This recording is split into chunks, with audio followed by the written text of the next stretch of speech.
Welcome to Lowcountry View with Earl Yates. I'm your host. And today, wow, I like to say I have special guests on all the time, but today is really it's a very great day for me in my TV show. I think the biggest benefit of having your own show is also choosing the guests that you have on.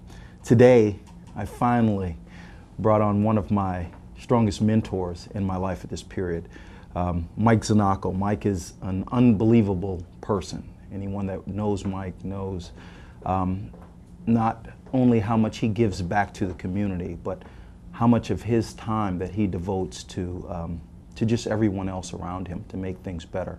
He's a very spiritual person, which makes it wonderful for me to be around because, you know, I try my hardest to be as spiritual as possible. So the best way to do that, of course, is to have as many spiritual people that you can be in your life to be positive influence. And this is one of the most positive, influential people in my life at this time. So to have him on the show is absolutely fantastic. I know you'll enjoy the show because he does so many things from the United States to our local community. He also works in Allendale Correctional Facility, and he also does his 12-step program in Belize. Just unbelievable story. So without interrupting anymore, Mike, thank you for coming on the show. Thank you, Earl. It's a pleasure. I guess give our viewers a little background of Mike Znachko, where you're from, you know, how long it's been since you've been here, and a little bit of story of who you are and which you've come from. Well, I was born and raised in Pennsylvania in the coal mines, and then through moving around, grew up in the Philadelphia area, and attended school locally in the Philadelphia area, and then went to Penn State and graduated and got married and was in the military for 2 years, commissioned and almost went military. I wanted a military career, wanted to be a fighter pilot. Unfortunately, my eyes, I was colorblind, so I couldn't do that. So I got in the Army, and I wanted to be airborne or join these combat units. And the Army kept giving me these plus jobs, and I finally got out of the Army and went back to business. And I worked with Scott Paper Company, and I worked with them for about 15 years, and then I left and went to Time Incorporated to help launch People Weekly magazine. And while I was there, I found out that over on this one side of the coin with Scott Paper Company, I was one of 10,000 people who know better, know worse. I went to Time Inc., and all of a sudden I became a genius, and I tried to figure out what changed. And what changed was that I knew more about what I was doing than they did. And I sort of blinked and said, you know what, this could be a good business opportunity. So after 7 years, I left Time Inc. and I started my own company. And basically it was based on that principle. I created new channels of distribution for existing companies and new companies for existing channels of distribution, new products. So what it was I'd find things that people were not familiar with and try and put them into that business. So I knew more about what I was trying to sell than they did. They didn't know it. So I'd go to a guy and say, I can build you a $20 million business and there's no risk. You only pay me if it works. And he'd say, okay. And because he knew nothing about the product line that I was bringing him, and it was no big deal. If it didn't work, he didn't pay me. And from that, we started a company. My son and I were in that business, and it's still going. I left it about 13, 14 years ago when I retired down here. And I've been living down here ever since. And about that time, I knew that I had a spiritual life, and I knew that God wanted me to do something, but I didn't know what it was. And so far, I didn't find out what it was. And one day, I was flying to pick up a new airplane, and I was with another gentleman, a friend of mine, and we're both pilots, and we're flying out, and we were sharing stories. And I said, "What is it you want to do?" And he says, "I've got this idea of supporting missionaries in the world because they're lonely and they get no support, and they eat strange foods and that type of thing, and to mentor them." He said, but I don't have an airplane. And I said, well, I got an airplane. And after about a year, we started a mission group. Then we covered missionaries and worked with missionaries in the Dominican Republic, Haiti, Honduras, Nicaragua, and most of the Central American countries. And one day, going from the United States down to Honduras, we flew our own plane down there. We stopped in Belize for fuel. And didn't have a place to stay, and across the street from the airport was this sign that said Jesus Saves. So we figured, well, we'll go there. And ran into a guy that was either the greatest Christian I ever met or the greatest con man, and I've never been able to figure out which is which. But anyway, he got us interested. He said I should go out and visit this prison in Belize. And I said, why? I don't want to go to prison. I'm not even interested in the prison. Make a long story short, we went out there, and it was awful. It was brutal. And Belize prisoners had nothing. They get no toiletries, no clothes, shoes, nothing. And so my partner and I flew 600 pounds of clothing and shoes back to that prison. While I was going through the prison, I said to the warden, what is it you really need? And he said, what I need is no one will do. I said, what's that? He says, we're 80% prison, the inmates in here, 80% of them are in here for either drugs, alcohol, or drug and alcohol related crimes. And he says 80% come back when they're released. And no one will work with them. And at that time, I knew that that's what I should be doing. I just knew it. I get goosebumps right now just thinking about it because it was such a dramatic moment because it changed my entire life around. And I knew that because I am a recovering alcoholic. And I went through that pain of that 30 years prior. And I'm still in recovery. And I knew that God was going to use me to do that. And I've been back in the Belize prison now for almost 10 years. I go down there about every 13 weeks, every quarter.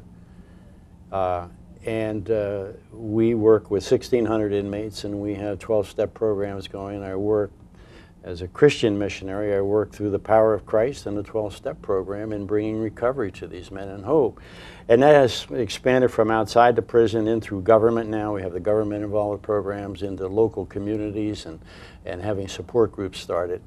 And from that, one day, driving around Hilton Head, I had the urge. I now take a look at it as God pushing me, saying, go to Allendale. I didn't even know what Allendale was, and I said, why do I want to go to Allendale? It was like Jonah saying to God, and when God told him to go to Nineveh, I'm not going to Nineveh. I don't want any parts of that. And I kept hearing this message over and over again. I went to Allendale one day, I called the warden, and told him what I did, and he says, we've been praying for someone to come in and start these programs. So 3 years ago, we started in Allendale. We now have that program going, again, with support groups, 12-step recovery meetings, and that has just expanded into now a unit that the prison that we started in Belize, where inmates come in under contract and agree to a code of behavior administered to by their peer group, and for that they receive training. They receive transitional training and from between prison and returning back to normal life, if you will. And we now have about 10 men who from this island here who go up there, and we teach such subjects as parenting, 12-step recovery programs, budgeting, resume writing, job applications, et cetera, et cetera. So it's been an exciting trip. And that's where I am today. I just got back from Belize a week ago, and I go up to Allendale every week. And that seems to be the bulk of my life right now. So anyway, that's what I do. Well, I think the amazing thing with that, Mike, is so many people find so many reasons to not give back. whether it be their time or their prior obligations. But like you said, you have a situation now where that consumes a great deal of your life, and that in itself speaks volumes, because and it's why I love when we have our besides helping you any way I can as far as going to Allendale whenever it's possible, also our sits at Starbucks and really listen to what you have to say, because I feel, and I've been driven from listening to you to a point to understanding if I'm not giving back in any way possible, rather it be time. These days I don't have finance to give back, but I do have time, and I make time to give back. That's what life is really about. You're really not accomplishing your plans of life, what God has for you, if you're not giving back. And of course, it's been the first part of the show. I love the fact that I don't even have to talk when Mike is here. Well, I'm never at a loss for words. No, that's for sure, and I love it. This has been the first half. Of course, you've seen how wonderful a person Mike is and how much he has to say. This has just been the first part, and we have so many other stories that you can listen to of what he does to become a role model, not only for myself, but all those who would choose to view Lowcountry View can see how important it is in your life to be thoughtful towards more than yourself. We'll take a short break. We'll be right back.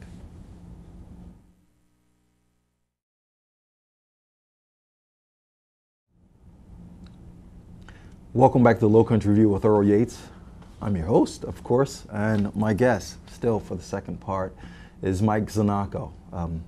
Very, very inspirational person. If you've seen the first half, you've already grasped a little bit of who he is as a person and how special he is to our community. We'll continue right there and let Mike continue to tell you what he's done that hopefully it influences you to do a little bit more with your life as far as giving back and helping those around. Of course, this is the holiday season. We just got out of Thanksgiving and Christmas is on the way. And of course, that's what this holiday season is all about. It's not about, receiving gifts, or, it's not even getting with family and friends. It's not even the biggest part. It's about, sharing what we have in our hearts and what we have, rather it be our time or our belongings, to those around us to better our whole community. And I don't know anyone in my life that does that better or more than Mike does. So let's continue on. When we last spoke, you gave us a little bit of information about the Allendale Correctional Facility, where you're teaching the 12-step program. Give the viewers a little insight to what you do in that program and what it offers to the inmates. Well, I'll give a little plug for the 12-step program, because it is the most successful recovery program in existence. And as a matter of fact, most people think of the 12-step program being directly associated with Alcoholics Anonymous, AA. But it's associated with Narcotics Anonymous, and as a matter of fact, there are 247 12-step programs that are existent, okay? And what most people don't understand, it's a spiritually driven program.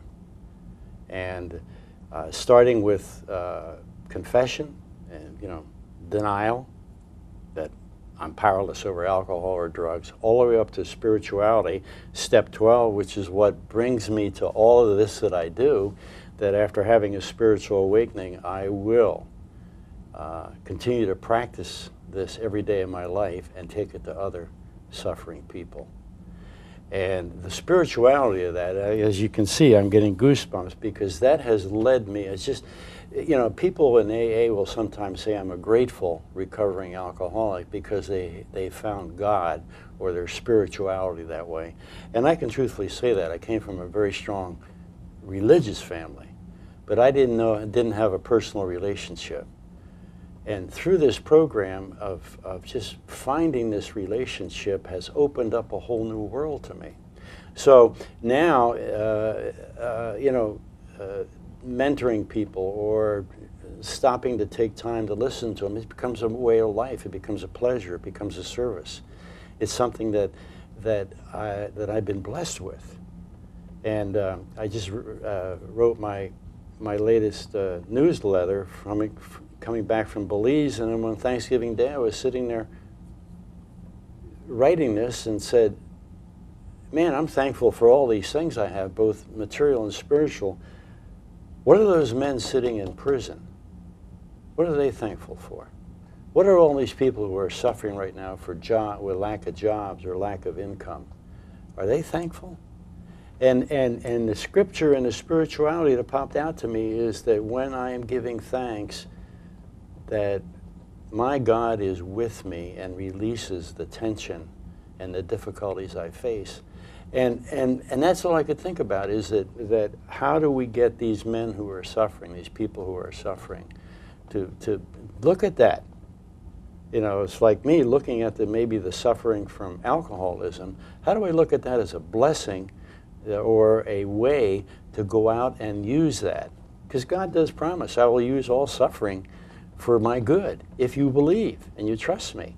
So that's what I've learned, and that has led to a whole new way of life that is just a pleasure. And you know, people say, how can you go to Belize, and how can you go to Haiti, and how can you go to these places? And what they don't understand is I get more out of that than the people I'm going to, because it's a way of life that builds me. So I spend most of my time getting involved that way, and it's not something that I'm doing or reaching out for. It just seems that God places them there.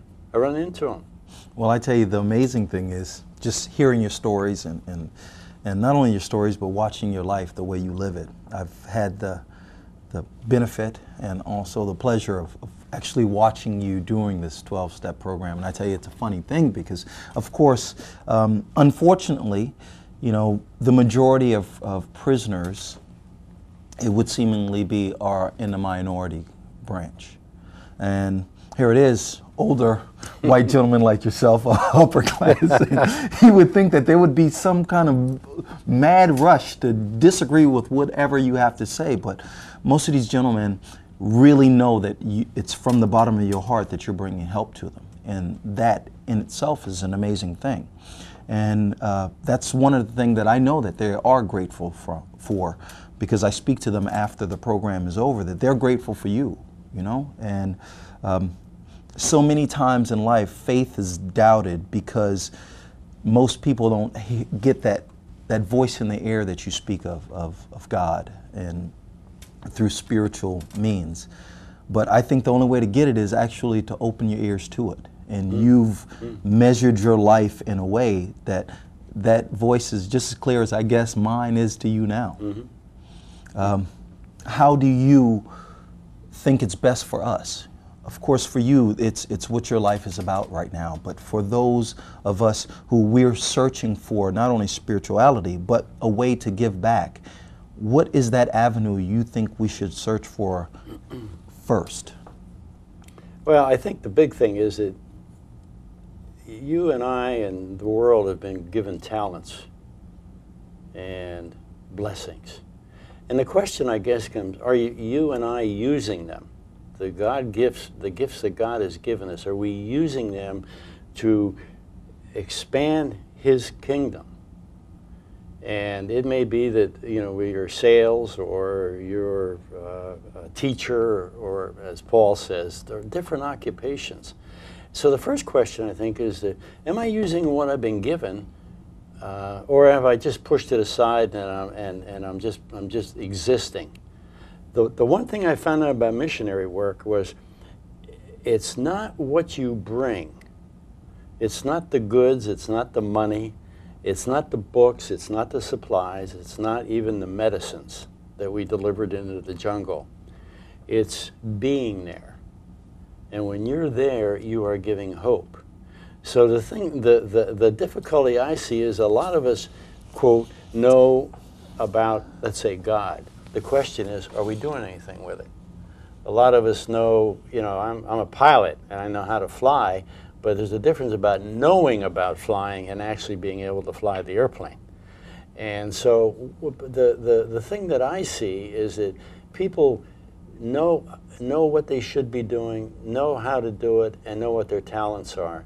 But then there's a barrier. We get it into as Jesus said in the parables, the weeds start growing in and start affecting us and start overcoming the seed that he's planted.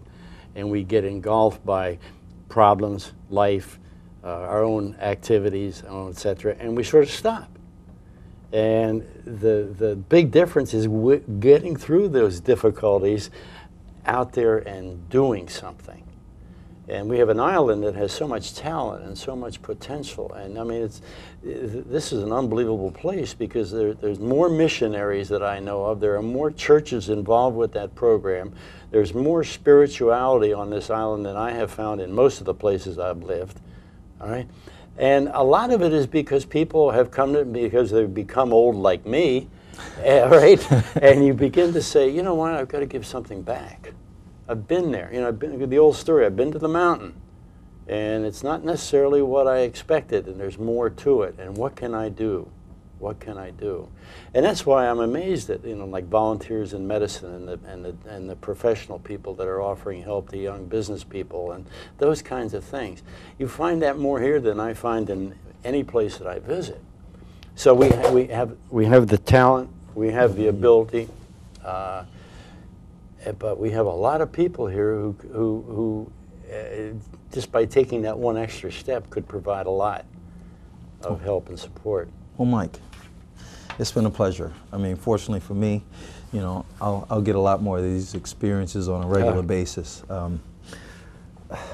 guess for me, what I've been troubled with, I shouldn't say troubled because it's been a very good thing lately, is trying to actually find out what Lowcountry View is. It's certainly, you know, I don't want it to be Earl Yates's view. Lowcountry View, I want to make sure that people understand that we have a lot of very, very, very, not only talented, but very giving people here. And this is what I love the most about my show, when I have someone on like Mike who can show all of us what it is to live not only spiritually, but just good. And he's, like I said before, he's one of the best people I know, so it's a pleasure to have him on. And I hope you've enjoyed this Lowcountry View with Mike Znachko, and continue to watch. Hopefully more people can step forward who are being as great as Mike and spend a little bit of time with you as they speak to me. Thank you and have a great day.